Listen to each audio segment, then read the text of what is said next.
So let's look at the complete amplifier model. We discussed ideal amplifier in the last video. Uh, in an ideal amplifier, of course, we are assuming that you have the gain, which is A for the amplifier, and the output is dependent on the input such that the output is multiplied, the input is multiplied by the gain to produce the output. And the shape of the output is exactly the same as shape of the input, only magnitude can be different and phase can be different. And now when we create the complete model of the amplifier, we also consider the input resistance of the amplifier or impedance of the amplifier and output resistance or output impedance of the amplifier. Now in general, the input impedance or resistance of the amplifier is infinite. So we assume it usually as an open circuit. But for practical purpose, we show some input resistance, but this input resistance is usually quite large. Likewise, the output resistance of the amplifier, which is right here, this output resistance is generally zero under ideal condition. But for practical complete amplifier model, we assume a small value of this output resistance, and as you can see, the role of this output resistance is that it will drop some of the voltage. If, for example, if you connect a load at the output over here, then if the current will start flow I0, then some voltage will be dropped in this output resistance before you get the resultant output voltage, right? So if there is no current flowing, then the terminal voltage V out will be the same as the voltage of the amplifier A V input. But if the load resistance is connected, then of course some of the voltage will be dropped in R out and rest of the voltage is going to be appeared across the output resistance. Okay, so for complete amplifier model, we do realize that input resistance is not infinite, but it's a large value, and output resistance is not zero, it's a small value. Go over example 1.1 and it will be clear to you as what we were discussing, what is the role of input resistance, what is the role of the output resistance. So in this example, we have a source with 100 volt peak value.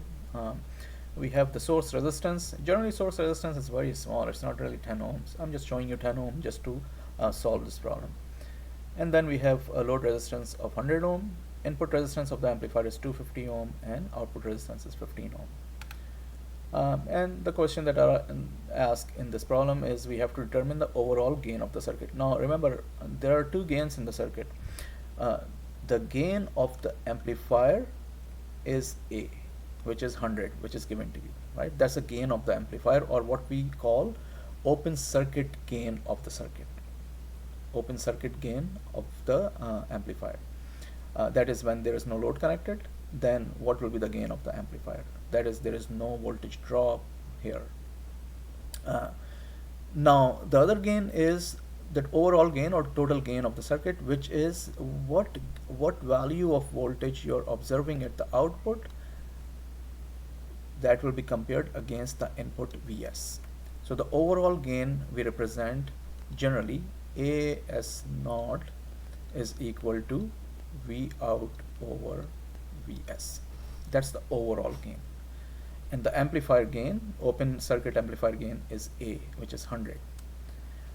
So the role of these input output resistance of the amplifier, the source resistance, is that the overall gain basically is going to be less than the intrinsic gain or open circuit gain of the amplifier. As you can see, when the current will start flowing, some voltage will be dropped in the source resistance, rest of the voltage will appear as V input, and then in the output loop, when the current will start flowing, then definitely some voltage is going to be dropped in the output resistance and rest of the voltage will appear across the output. So the overall gain AS naught, which is the ratio between output and the source, is going to be less than the gain of the amplifier, which is A. And you can see that in this solution that I put.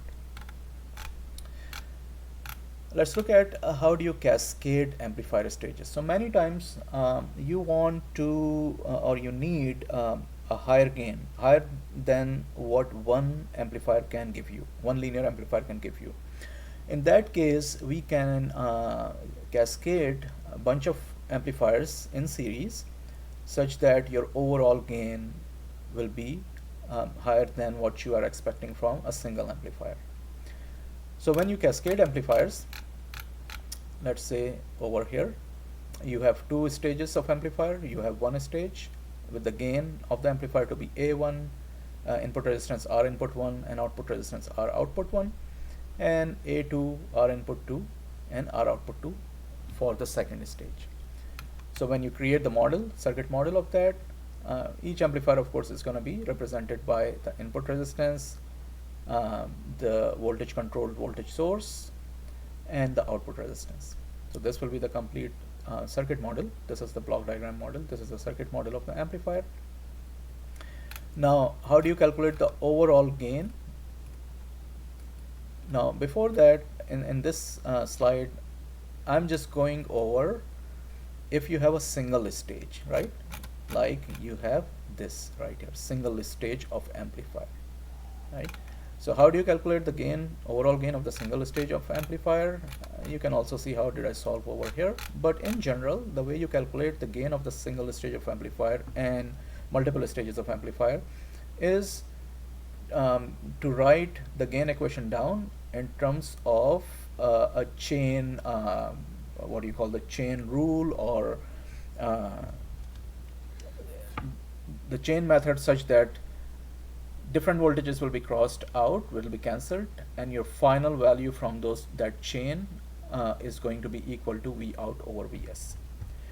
So AS naught is V out over Vs, which we can write as V V out over V input multiplied by V input over Vs. So as you can see, if we do that, you will cancel out V input and V input, and what will be left is V out over Vs. So basically what we are doing here is V out over V input times V input over Vs, right? So when we do that, we can write V output like we did in the last problem in terms of voltage division. So this is your V output. If I go back to the circuit, V output is what? Voltage in this loop, which is AVI. So AVI times load resistor divided by R out plus load resistor.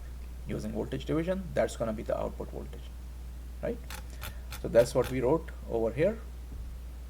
And likewise, V input from the input loop, this loop is going to be the same. V input is total voltage is Vs. So Vs times R input divided by R input plus R out. Ri times Vs over R input by R. So when you do that, you're going to cancel V input by V input. You're going to cancel Vs by Vs.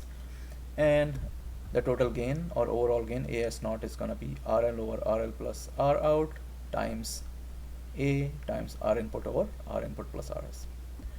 So this R input plus R input plus Rs is called input loading factor. Open circuit voltage gain is A, and then this factor is called the output loading factor. And the function of the loading factors is that they give you a practical sense of voltage drop. That is, your gain is not going to be it's not going to be the same as the open circuit gain. Some voltage will be dropped in the resistors that are connected as the source resistor or the output resistance of the amplifier. So that's the whole idea behind the loading factors, that they load down the circuit and the overall gain is going to be less than the open circuit voltage gain. As you can see that this is going to be less than 1, this is going to be less than 1. So overall gain is going to be less than the open circuit voltage gain or the amplifier intrinsic voltage gain. Similarly, we as I was discussing earlier, similarly we can write down the overall gain equation for this. If you understood the single stage, this is exactly the same. V out over Vs, we're gonna write V input, V output over V input 2. So V output over V input 2, and then V input 2 over V input 1. So V input 2, this, over V input 1, and then V input 1 over Vs. So V input 1 over Vs. So now observe, V input 2 will be cancelled out by V input 2, V input 1 will be cancelled out by V input 1, and what is left is V out over Vs, which is this thing. So again, apply the voltage division and you're gonna get this. Once you do that, V input 2 will be cancelled out by V input 2, V input 1 will be cancelled out by V input 1, Vs will be cancelled out by Vs, and you're gonna end up with this similar factor. You're gonna have an input loading factor, gain of the first amplifier, you're gonna have the output loading factor, gain of the second amplifier, and then you will have gain of, or loading factor of the intermediate stage, what we call interaction factor. Sometimes I call it intermediate stage loading factor, whatever you want to call it.